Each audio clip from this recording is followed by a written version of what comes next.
I'm joined by Chief Minister of Jammu and Kashmir, Mr. Omar Abdullah. Mr. Omar, what is your first reaction to this? The case was, it has become a reference point as far as the human rights is concerned. Now, the same case which was conclusively proved by the CBI, now Army says, Army men are not. It's extremely disappointing. I think the goodwill that the Army had earned in sanctioning court-martial for the Matsal fake encounter has been seriously eroded by this decision in the Pathribal encounter case. I fail to understand how this is not evidence that I have collected. It is not evidence collected by a state authority that some could accuse of being biased.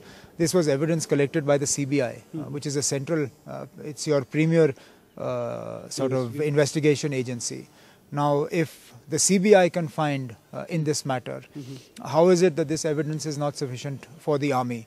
I will be asking my Law Department and my Advocate General, one, to examine what options are available to us in the state. We will approach the highest courts in the land on a legal, as far as the legality is concerned.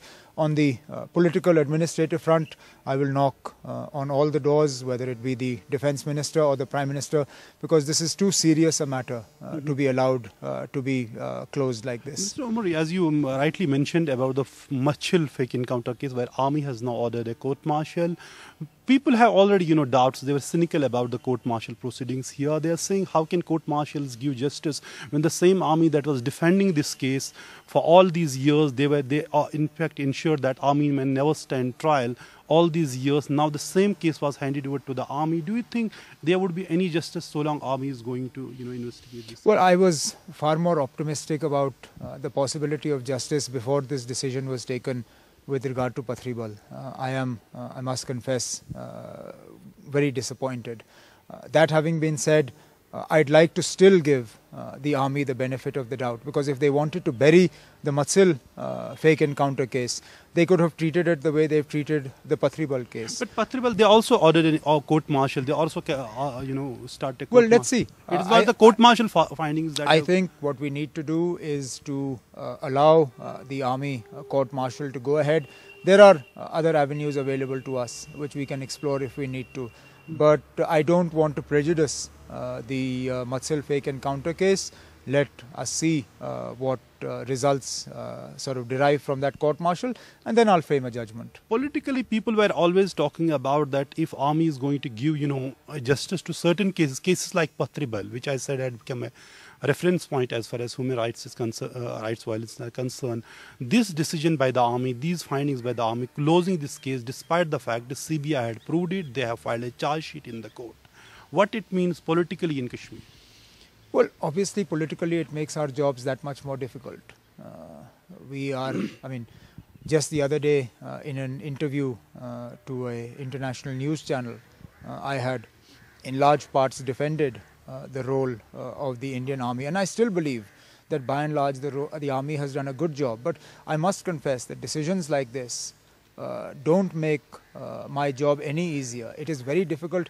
It's difficult for me to understand myself how an investigation by the CBI can be ignored like this, much less explain that decision to anybody else. It's not a decision that is easy to understand, and therefore I think Government of India needs to take a long, hard look at the signal they want to send in Kashmir. And if this is the sort of signal they want to send in the sort of run-up to the anniversary of Afzal Guru's execution, particularly in light. Don't forget, people are also looking at the recent Supreme Court judgment countering executions in a very poor light here, because they're saying that on the one hand you quickly execute Afzal Guru and then suddenly you find that executions should not take place if they're delayed.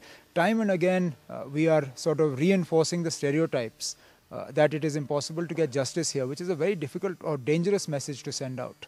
So you say it is going to further alienate the people, the Army decision and the recent Supreme Court? It definitely is not going to help things. And as I said, I hope that Government of India takes a long, hard look at the sort of message they're sending out to Kashmir, because this is the wrong message to send. As Chief Minister and the Home Minister of Jammu and Kashmir, what are you going to do? What are the options before you? Are you going to appeal against Well, as I said, I will talk to the Law Department and the Advocate General. Whatever options are available to us, we will exercise, and also ensure that we take this up with the Government of India. Prime Minister is visiting Jammu and Kashmir in the first week of February. I have no doubt that this will form part of what I have to discuss with him.